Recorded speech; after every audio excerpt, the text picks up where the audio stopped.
melt is when I'm ocean wave.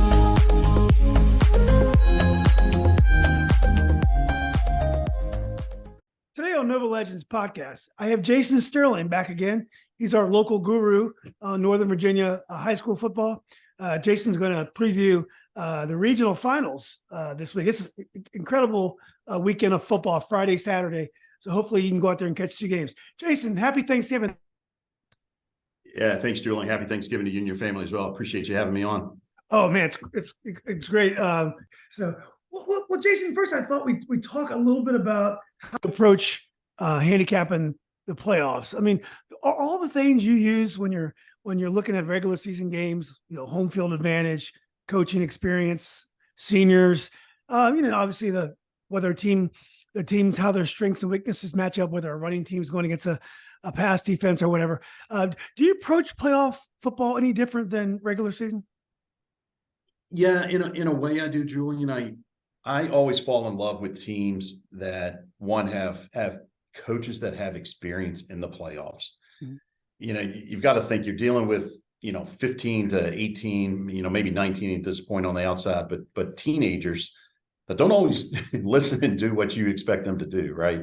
So coaches, I think, that have been able to go through that routine consistently and have a set routine that they can follow and have the kids follow. I like that a lot. I think first, second, third year coaches, are still trying to figure some of those things out at the high school level. So I always look for coaches that have a lot of experience into the playoffs. And I do really look for teams that have a lot of seniors, particularly around the line play. I think as you get in deeper into the playoffs, offensive and defensive line play can be pretty critical in high school. So if you have kids that have been there, maybe, juniors that have risen to seniors and have, been starters for a couple of years, that's very attractive to me. And I think those teams tend to do, really well throughout the playoffs.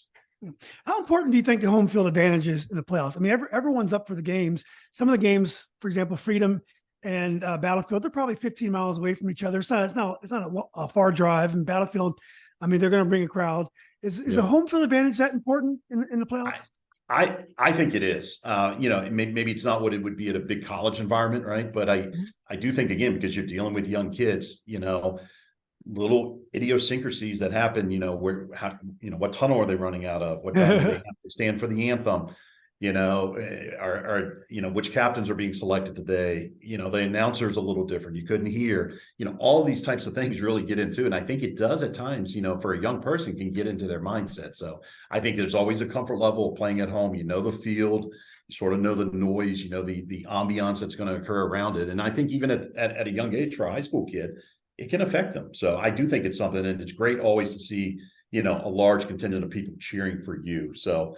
Most of these teams are close, and the good news, I think, when you're looking at some of the popularity of these schools that have made it this far, they often do send pretty good crowds to the away games. And many of them are pretty close. You talk about Freedom, Battlefield being 15 or 20 minutes apart there. So I do expect a team like Battlefield, who has a great fan base, to travel really well for that game and pack the visiting bleachers. Yeah, well, I think it's the Prince William game of the year. I mean, the math it could have been if not for the weather, but this is a great matchup. It's a great contrast. I was looking at some of the social media banner going back and forth. You got the people call them the latte folks from the western part of the county. They're going to more the eastern part of the traditional part, population center of Prince William County. Yeah. So then Battlefield's a little bit. They have a tradition. They won the state championship back in 2010 under, I believe, their current quarterback coach Mark Cox. They have a tradition, but more of a running game, I believe, traditionally. Yep. And then Freedom with a high flying passing game. I mean, obviously Jeff Overton is as hot as it can be as a running back right now, but they got very high. It's just an incredible contrast in styles. Two undefeated teams, really have not been tested in the games they've been able to finish this year. So when you think about this game, what are some of the first things that come to your mind? Well, I'll give you a little trivia question, Julian, see if you can answer. Do you know the last team that beat Freedom on the football field?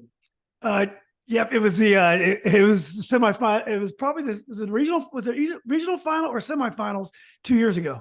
Yeah, it was a regional championship game in 21, and it was Battlefield. So they're Yeah. they can claim that they were the last team to actually go out and beat this dynamic Freedom team. Yeah. You're right about the contrast in styles. Battlefield is an extremely talented team, and I think at times in particularly in that region, your eyes get trained to go right to Freedom, and I think some of the other teams at times could be lost in the shuffle. Their head coach, Greg Hatfield, he's put together a really, really solid roster, and the kids have really brought into what that program's doing. I mean, they're a fairly young team, as you know. They've got phenomenal community support. Their fans are great. Again, I mentioned whether they're home or they actually have to travel to an opposing site.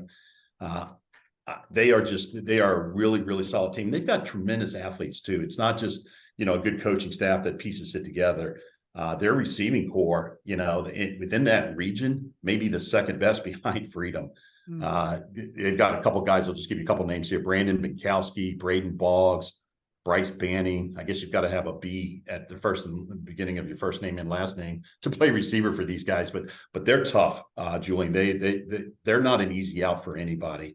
And the way they get up and down the field, they're very physical, a lot more physical than what you might think. If you haven't seen them play, they really put a lot of hats on the ball defensively as well. So, Battlefield's a really, really solid team, and they absolutely are deserving at their 12-0 record to be the number 3 seed in this region. Well, what do you think caused their upset? I mean, last year they lost to a pretty, at least on paper, mediocre team, Colonial Forge. Team ended with a 500 record. Had lost the Patriot the week after. They really hadn't had any big wins last year, and Battlefield was undefeated.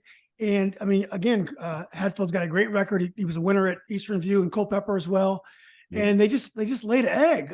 What do you think caused that defeat last year? It's hard to say. Again, I think, to me, and I know it sounds very cliche, and it probably is. I think anything can happen this time of year. Again, you're dealing with teenagers here, Julian, and not to keep harping on that, but sometimes the expectations are there, and the kids don't necessarily match what the coaches are expecting. And it's difficult. I mean, I also thought they sort of tailed off last year, and thought they would have advanced a little farther, and lost a game that they shouldn't have lost. But I've sort of come to expect that when I say a team shouldn't lose a game, maybe that's an overstatement, right?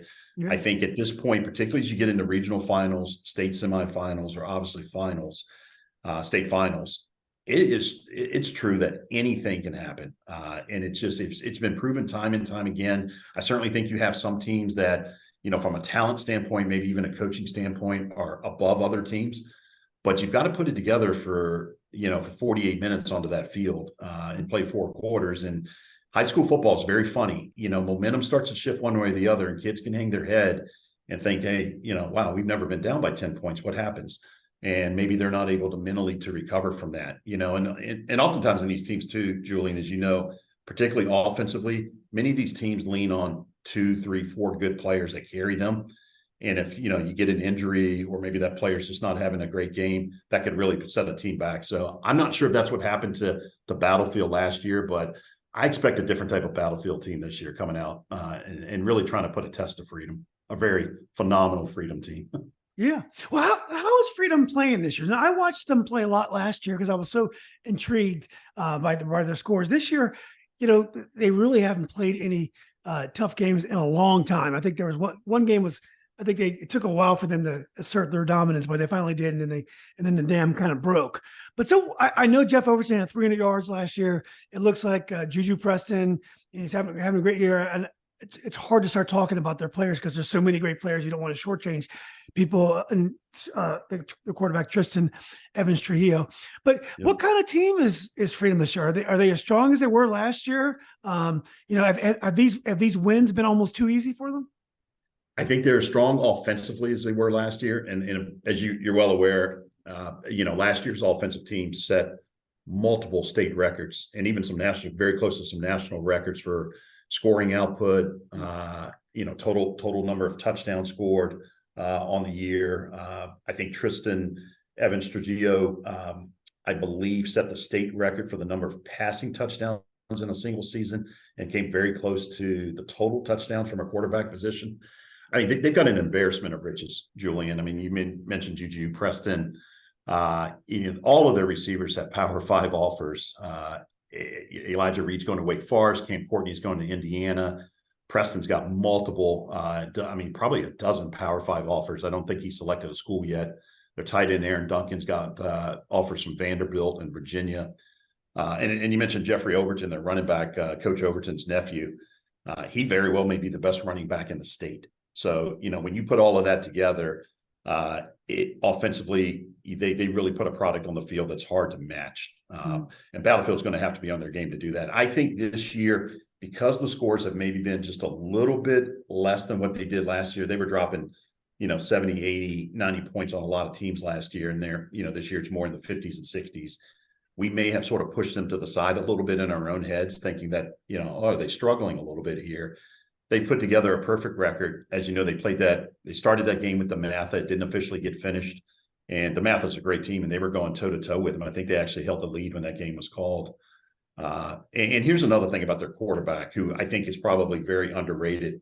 I don't know how many people know this, but he played the championship game last year. He broke 3 ribs in the second quarter against Madison and never came out of that game. Wow. So I think the toughness that he exerts at the quarterback sort of carries throughout the entire offensive team that they've got on the field. And just to hear that and see that coming from a high school kid is pretty phenomenal. So I think they're just as good offensively. They did lose a few key pieces defensively, but they're still very sound defensively. You have to have everything go right. Win the turnover battle, probably get a few, calls to go your way from a flag standpoint, and just absolutely have a phenomenal game in order to beat Freedom. They're the real deal, Julian, for sure. Yeah. Well, one thing that comes to my mind is that, since Battlefield has beaten Freedom before, their coaches know how to contain, Freedom's spread offense. I'm not sure exactly what they call it, but it's very difficult to contain that offense. And, I guess Jeff Overton was a freshman then. I'm not sure if he played in that game, but my guess is the personnel is not what it is now. But I would think going in, because Battlefield has been able to beat them, they may have a little bit of confidence. At least they know how to approach Freedom's offense. Yeah, I totally agree. I think there's enough confidence from Battlefield that, they've seen enough game tape on Freedom. They've beat them in the past. So they're, I'm sure they're hanging on to that. Stopping the spread can be tough. You can take away a receiver or maybe 2 receivers.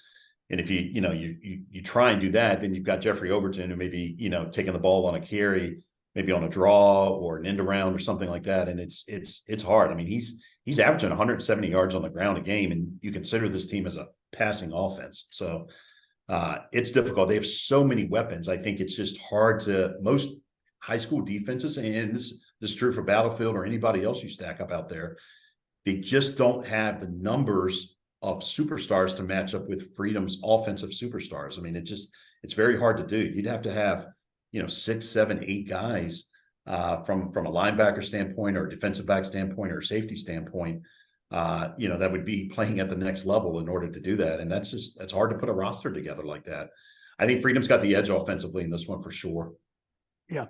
Well, last year in the state final, Madison was able to stay within 2 scores for much of the game, and they were threatening to get into the game, never could quite get over that hump. Do you look at Battlefield as kind of the same way, that they've got to stay close and they got to be able to stay within a score or 2? And if they do that, maybe they can make it interesting. But is it the same type of thing with Madison as last year's state final? I tend to think so, Julian. Madison's a very disciplined team as well, a lot like Battlefield. They had a couple of trick plays in their last 2 championship games. Madison's been able to, bring a couple of trick plays to the table. And I think maybe that kept them close or gave them some confidence. I think Battlefield's going to have to do the same thing. They're going to have to convert 4th downs. They're probably going to have to go to, the final page of their playbook and hope that they can execute on one of those plays that maybe Freedom hasn't seen yet. I think the big question would be if they could get up early on Freedom, if they could get up 7-0 or 14-7, or maybe even have a tight game at some point in the 3rd quarter. How does Freedom react? Because we haven't seen Freedom in a lot of positions over these last couple of years where they've had to grind out a 4th quarter. They've been, obviously put games away fairly early. So if Battlefield can do that and keep this game close, how much confidence does that give Battlefield? and maybe how much doubt would potentially that bring into a Freedom team, to see if they could actually finish the game off and having to go all 48 minutes. I'll be curious to see if Battlefield's able to, keep this game fairly close, what happens. Yeah, it's an exciting game. I love the contrast in coaches. You have kind of an old school guy in Hatfield who I've never even seen his name mentioned this year. He stays low radar, whereas you have an incredibly charismatic guy, Darrell Overton, who's he loves the social media, loves him. He's got great media around him. It's just such a contrast in styles. Both great coaches, both won. I don't know if Hatfield's won a state championship, but he's a winner. And Darrell Overton now is on top of his game. So it's just a great contrast in every which way. I'm sure everyone's really excited about that. Is that the game you're going to go to? Or are you going to stay Yeah, that local? game's Saturday at 3. So I probably will try and get down to that game if I deal with the traffic on 95. So they've set that one for 3:00. So I promised Jake Olson I would try and make it down for that game. Let me say this about Darrell Overton, if I can for a second. I think he's underrated with his X's and O's. You're right. He's a very vocal coach. He's a very outgoing coach. He spends a lot of time in interviews like this, which is great. Putting awareness to his program. But when it comes down to actually play calling and installing plays that are going to be a play that you can rely on that may be better than what the defense or the offense puts onto the field, there's not a lot of coaches better in the state right now than Darrell Overton. I think he's actually as good as crazy as it sounds. I think he's underrated from that standpoint. I've watched some of his play calling up close. I saw a couple of games with Stonebridge and a few others, and he can match any coach from a play calling standpoint, head to head in the state. I firmly believe that. Well, underrated, maybe an understatement. To take a program with a very high Latino population. Latinos are great athletes, but they don't necessarily play football. They don't play football. Right. They're not getting tons of kids out there. A lot of urban schools nowadays, they focus on the basketball. The kids don't necessarily love playing football. To do what he's done in Freedom, not just win, but be incredibly dominant. It's a huge story. It's actually hard to put it in the context because they made it look so easy. And when you make things look easy, sometimes people don't necessarily appreciate you. But but that being said, I'm sure Ken Hatfield and Mark Cox, assuming Mark is still there and on the battlefield, I'm sure they're brewing up something great for them. So I'm sure we're going to see a great battle. And maybe Freedom, the elastic will break and they'll end up breaking out. But I'm sure Battlefield's going to at least try to punch him in the mouth a few times before that happens. Yeah, for sure. Yeah. Well, let's move up to the 6C now. Go up into Fairfax County, because we could truly talk about the Battlefield Freedom game for an hour. This is a matchup I'm sure no one really saw coming. Fairfax 9-3 against Lake Braddock 10-2. Now, Lake Braddock's had a great year. They only lost to Madison, even though they lost convincingly. Wins over West Springfield, Westfield, and West Potomac, who sometimes played well. Losses only to Madison and South County. No disrespect, no disgrace there. Fairfax really only had a big win this year against West Potomac. And again, West Potomac seems like some days they came to play, some days they were terrible. I don't want to call kids terrible, but some days they weren't there. And Fairfax goes into South County, losing 50-7 during the regular season, and puts a huge win against South County. Nobody saw that coming. No one did. That's a 67-point. Sorry, I got a light one out here, Joe. That's a 67-point turnaround between the regular season and the playoff game last week. Yeah, I mean, when you look at the personnel, I think you had mentioned to me that they might have had an injury or two early. Did they get some players back, or is there a difference in the personnel? Well, no. Well, they had one major injury, I think, in either week 3 or 4. And with this, they had a chance to throw in the towel. Honestly, their all-star linebacker. I say all-star because he really is. Christopher Jones. He's a Georgia commit. He'll be playing his football in the SEC this coming fall, or next fall rather. He by almost every publication is ranked as one of the top 3 total players in the entire state, and most publications have him either 1 or 2. To be honest with you, he went down with a tear in a ligament tear in his toe in week 3 or 4, and he ended up having season-ending surgery. So when you lose a guy, and he's a transfer from Mountain View, he came up. When you lose a guy like that, who's sort of be a staple player for your team, it can be easy for your teammates to say, hey, it's just not our year, right? And we're just going to throw it in. I don't think coaches would really mail it in, because I think Trey Taylor and that coaching staff, he's got a phenomenal coaching staff. But, what they've done, I think people sort of brushed them to the side and said, okay, they're they're a 5 seed here. They're not really going to do much in the playoffs. And Coach Taylor's got these guys motivated, and to come out and do what they did last week to South County and to completely turn that game around and win that game by a score of 30-6 after losing by 43 points in the regular season is astonishing. I didn't see the game. I was at another game, but I was floored when that score came over. I actually didn't think it was accurate. I had to sort of check with a few sources to see if it was misposted. Yeah. Just a huge turn of events for these guys. And I think right now they've got a heck of a lot of momentum, Julian, going into this game.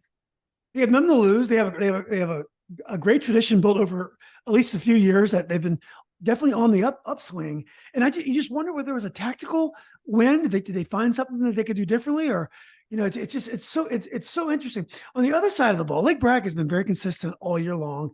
No one would be surprised to hear Lake Braddock is in a final. Lake Braddock, and they've got to be a solid favorite against Fairfax, even though you're right, Fairfax has got nothing to lose. There's no pressure on Fairfax at all. But what do you think about this Lake Braddock side? They beat West Springfield last week, and you thought West Springfield could have been a little bit underrated going in the game. So yeah. It was definitely a nice win for them. Yeah, I actually in one of the another arena, I actually picked West Springfield to win this game, so I didn't give enough credit to Lake Braddock. Very impressed with what Lake Braddock's doing here. And the funny thing is, offensively, they can put up a lot of points, but they sort of do it by committee. They don't have a single individual that's going to stand out, with 15, 18 touchdowns like you see in a lot of the high school teams around here. They've got 7 guys, Julian, that have 4 more touchdowns on the year. So they spread the ball around. They get a lot of different people involved, which, I think is very healthy. You're not relying on a single player. So if there's an injury or defense keys on a particular player and they're maybe able to take him out of his game, there's a bunch of other guys that can step up. I mean, they've got a couple headliners. Kai Alston, a junior receiver for them, is really good. But their defense is the same way. A lot of different guys come to the ball. They've got a set of brothers as well. It seems like a lot of the teams around here have sets of brothers as teammates. Lucas and Ryan Matheny. It's a very aggressive defense that these guys lead. And you mentioned, I mean, their 2 losses, Madison and South County. So no shame in those 2 losses. Mm-hmm. I love their coach too, Mike Doherty. Your buddies Kirk and Bird had him on one of their preseason shows. And I am very, very impressed with what he's put together here. The numbers that he's turning out and within the entire program are phenomenal. We talked in a previous episode about high school numbers dwindling. Lake Braddock's not having that issue. He's really got he's working the hallways there, and he's got kids that are coming out. Now it's a big school, so you've got a lot more kids to pull from. But he's finding a way to get kids very interested in playing football for him, which is great. So they really want to establish a running game at Lake Braddock. I think the team between Fairfax and Lake Braddock that can do that the best, it'll open up some of the passing lanes. And I think that'll be the team that you find victorious Saturday in Burke. Yeah.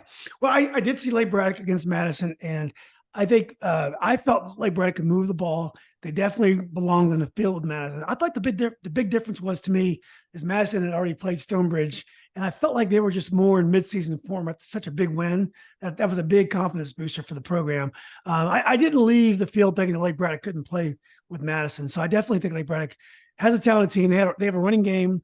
And the quarterback, I can't remember his name. Maybe you do, but very athletic kid, can move the ball. And I know Lake Braddock is known for having a quarterback or two. Are you making a pick on this game? Or are you gonna? Or is it a? I'm gonna lean Lake Braddock. I think it'll be a very close game, though. I've got Lake Braddock by. I think I'm sort of calling them 28-20. But it could go either way. Fairfax, I think at this point has shown enough that they've got enough talent on that team. I like the home field in Burke, and I think Lake Braddock's just a little better. But if Fairfax wins this game, I'm not going to be shocked at this point. Yeah. Once you get on a roll, tournament time, who knows, or playoff time, anything can happen. Well, let's go to if Battlefield and Freedom is the game of the week. A close runner-up is going to be Madison and Westfield. Kind of an old school Northern Virginia matchup. 2 teams that like to run the ball, but can't pass the ball when they have to, especially Madison. I know that Madison Madison beat Westfield 28-24. I watched that online. A very good game. Westfield's only lost to South Lakes, Madison, and Lake Braddock. Three really talented teams, very good teams. Madison's only lost to South Lakes. So this game's at Saturday at 1:00. I think when you look at these games, Madison has got more impressive wins. Wins over South County, win over Stonebridge, a win over Lake Braddock, yes, and of course Westfield. You have to think that Madison probably has an edge in this game. I would tend to agree, but I don't think it's maybe as wide as you would think. And the reason I say that, I think Westfield is one of these teams that's really improved as the season's gone along. It may not have been reflective in all their scores, but Westfield's got a very historical pedigree of playoff football. As you know, Julian, they won, and it's been a while now. I think it goes back to 2015, 16, and 17. So that's a pretty long time ago. But that program has a rich history of winning. I mean, just go ask the fans of Oscar Smith down in the 757 what they think of Westfield.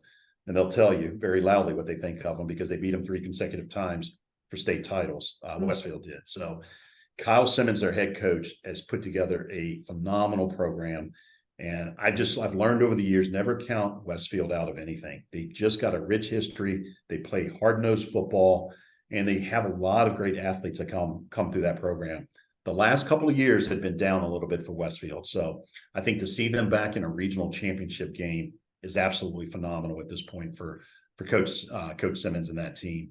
And look, as we said about these other teams, that score is 0-0 to start the game, and they've got a chance. I do think Madison's probably on paper the favorite team here. Coach Counts, he said before the season that he didn't know what he had. He had graduated a lot of guys. He thought he had good talent as he looked at some of the kids that were coming into the program up from the junior varsity squad and things like that. But he hadn't built anything yet. He had to go out and build this thing. And, you talked about some of those victories that they accrued throughout the season. Those were over some real quality opponents.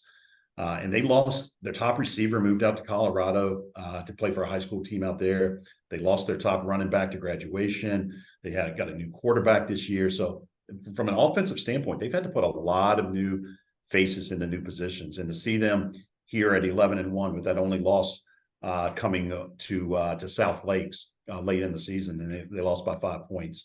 It's really remarkable. And we know Madison also has a history of trying to find their way to a state title game. So I look for a great game here. I do think Madison pulls this one out, but it's going to be a dogfight to the end. I can pretty much guarantee you that. Yeah, well, I would also say probably no one in the state, maybe besides Freedom, is playing better than Westfield right now. The South Lakes game, I thought they actually outplayed South Lakes while losing. The running game is great. I think when they got down a couple touchdowns, I think, and they don't really have a passing game. I mean, they're a running team, and they were still able to get back in the game.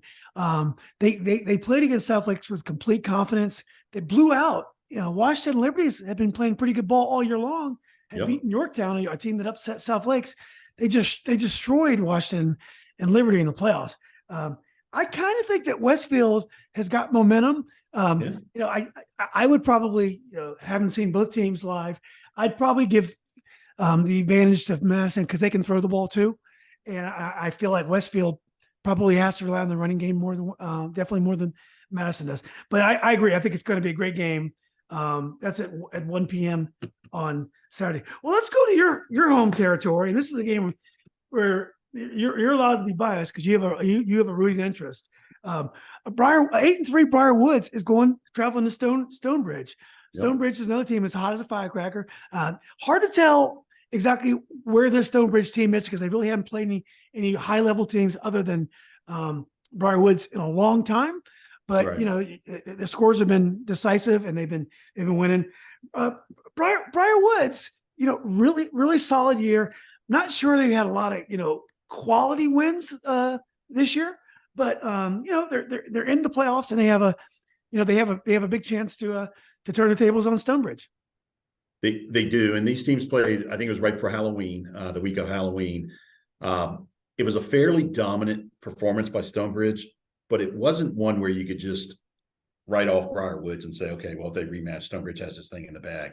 I think Briarwood showed enough in that game. It ended up being 29-12, if I'm not mistaken. And Briar did get a fairly late touchdown with a few minutes left in the fourth quarter to get to the 12 points. But, throughout the third quarter, I mean, it was sort of a 2-score game the whole time. And, that tells me that, they have just enough talent to be able to hang with a team like Stonebridge. Briarwoods mixes and matches things up a lot. They sort of ham and egg you to death, if I could use a phrase there. 5 yards at a pop, 7 yards at a pop. Even their big playability is typically, through a wide receiver screen or something like that, where they're able to break one off. They've got a lot of skilled players, Julian. So, I know Stonebridge isn't, but they should not sleep on Briarwoods. Brady Carmichael is a very experienced quarterback. I think he's been at the reins of the quarterback position there since he was a freshman. And he's got talent around them. They're running back Trey Dudley. They've got a couple great receivers, Colin Capistrant, sort of a tall, lanky kid, Tyler Yoder, more of a scat back type receiver. Stonebridge is going to have to find a way to get off the field on third down, and they struggled a little bit with that in that first game. So I think if Stonebridge can do that, they'll probably find their way to victory. But the one thing I always hang my hat on with a game like this is the experience factor that Mickey Thompson and his staff bring to the table. They have 15 regional titles under their belt, which means they've played in 15 state semifinal football games in 24 years of existence. There's not a single coach in the state that knows what to do right around Thanksgiving than Mickey Thompson. He's got the routine down. He understands the importance of it. He can put together a playbook and a game plan that that the kids can execute on. They've got some things they need to work on. They're still a little sloppy with penalties, Stonebridge that is, and a few other things. But I do think they'll have enough for Briarwoods. But I think this game's going to be very close. I've got it as a sort of an 8-point game in my head, which would be closer than the first game, just because the respect that I've got for Coach Burnett and Briarwoods. Well, I have to admit that loss to Independence. It's hard for me to look past that because Independence had a lot of injuries and they were kind of struggling, and that loss bothered me. But sometimes you can have a bad day. As you said earlier, we're dealing with kids here. What about Stonebridge? What are some of their star players? Like, I saw them play, and they had a lot of great talent, but I didn't really know many other players. Yeah, so certainly they do. Their headliner is probably Miles Turpin. He's a two-way player, mostly a defense on safety, but he will get some carries in the backfield, maybe even run sort of some wildcat quarterback type stuff. He's going to Wake Forest. He's a really, really good player. There's a number of people who think he's possibly the best player in Loudoun County. I'm a little biased, and I would tend to agree. I think he's got a very, very unique skill set. Their quarterback's a junior. He had the reins last year, and then the starting quarterback came back after some injuries. Brandon Pena. He's a really good player. Jordan Kaiser, who is a wing back for Stonebridge in that single wing. He'll take a lot of those handoffs. Troy Marquez is a great running back for them. I think he's averaging almost 85 yards a game. And they've just got a lot of talent. They've got a great shutdown corner as well on one of the corners. And defensively, I think they're sort of a bend but don't break type team. So, you can get down the field a little bit on them, but they're able to sort of stop you, prevent you from really getting towards the end zone and stay out of that red zone where teams would typically go for it against them and things like that. So phenomenal kicking game too. Their kicker's heading to Virginia Tech to kick for them. So he's got a scholarship offer there. So that could be an advantage, certainly to Stonebridge as well.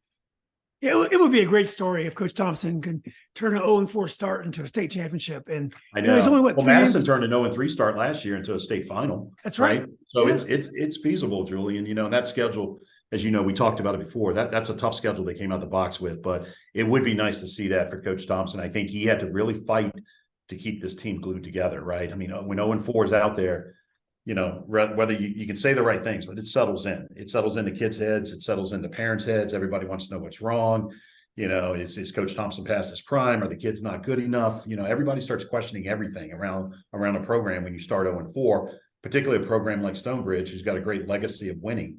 And, I think if he's able to get through this game and possibly the next game, I think it'll be one of the more marvelous coaching jobs that you've seen out of him. And he's had a lot. Yeah, exactly. 11 state title games and has 3 championships under his belt. So to be able to pull these kids together and say, hey, our season is still in front of us. This is how we go do it. And to make sure that they believe in that, that's not an easy task with teenagers, as you know. Yeah. Yes. And I just hope it doesn't discourage them from playing these great out of conference games in the future. Cause it's so great for fans like us. Cause we spend most of our time wondering what would happen if Highland Springs could play Freedom, because, last year they were in different classifications. Yeah. These games, we can see if Martinsburg is as good as the Virginia teams. We can see if Good Counsel really is that good. So I hope it doesn't discourage those kind of matchups. Well, let's go to Class 4. We'll stay in Loudoun County, and these are teams I don't know that well, but they haven't done much wrong this year. I guess it's at a neutral site. It's Tuscarora, undefeated, but without any real signature wins against John Champe. And John Champe's only lost one game, and that was to Class 5 Briar Woods. I don't think these teams have played because, So what do you see in this game Friday? Yeah, this is a really interesting game to me. Tuscarora is 11-0, as you mentioned. Champe comes in at 10-1, I believe. So they are the 1 and 2 seed coming out of that region. Tuskegee beat Loudoun County last week. Champe advanced by beating Loudoun Valley last week. I'll tell you something about Champion. They're really starting to get a great reputation for developing quarterbacks.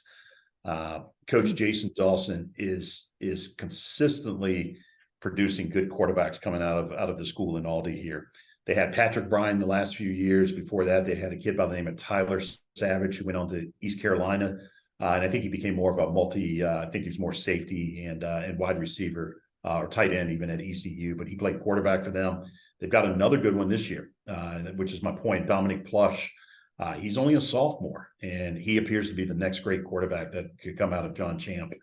And he helped get these guys to a 10-1 record. So I like what Champe does. They throw the ball around a lot. They keep you off balance with that. They're a very up-tempo offense. You don't see that a lot at the high school level because it's very hard to execute. So they get to the line of scrimmage very quickly, Julian, and they'll go ahead and snap the ball. So the plays off oftentimes quicker than the defense can get set, or you could substitute personnel in to try and counter what you think the offense is going to do. Hey, Jason, sorry to interrupt you, but were they the team that scored all those points on Freedom last year? They could get like 25 against Freedom? Yes. So I think Freedom got over 70, but Champe was probably put the most points on Freedom last year. I'm not sure where Stonebridge had, I think like 22 or 25 on Madison in that title game, maybe got to 18 or 20, but Champe was the team that put the most points on Freedom last year. Correct. Yeah. I think it might have been 42 or something like it. It was a crazy. Yeah. They're good, Julian. I mean, they're really good. I haven't seen them play live this year. I did catch some tape on them. I like what they do. Tuskegee, on the other hand, their head coach, Jared Toller, they're a formidable team here. I think everybody, you may know, they've got one of the top offensive linemen in the state, possibly even the entire country, frankly, or certainly the East Coast. Fletcher Westfall, he's going to be going, trying to remember, I think he's going to Florida to play his football. He's a huge kid. He's got all the measurables, 6'7", 330. It's just stuff you can't teach, obviously, right? Just towering over kids that are out there. In this game, Tuskegee's one of these teams that you mentioned it. I think, maybe they haven't played the toughest schedule yet. So it'll be very interesting to see if they're in a tight game, sort of how they react. I like their quarterback. He's a kid by the name of Tommy P.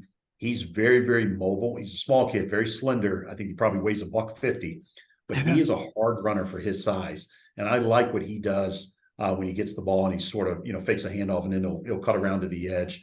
He tends to pick up a lot more yardage than what you would think just by looking at him. So it's a really, really good player. I think this game for me, I think offensively, the edge goes to Champe. Defensively, I think the edge goes to Tuskegee. So it's one of these games, I think, whoever limits the turnovers, and I think it's a time of possession game. Whoever has the time of possession battle and wins that, I think will be the team that comes out on top. Yeah. Historically, Jason, have the teams in the Class 4 from Loudoun, because they seem like they played kind of a protected schedule. They don't play some of the tougher schedules like Stonebridge plays or Freedom and so forth. When they play the teams like Varina and the teams from the Tidewater area, the Class 4 teams there, how historically have they matched up? Have they been able to compete in the past? I would say they're competitive. I think one of the things that you see from some of the Northern Virginia teams, there's often a little more size, maybe not as much speed.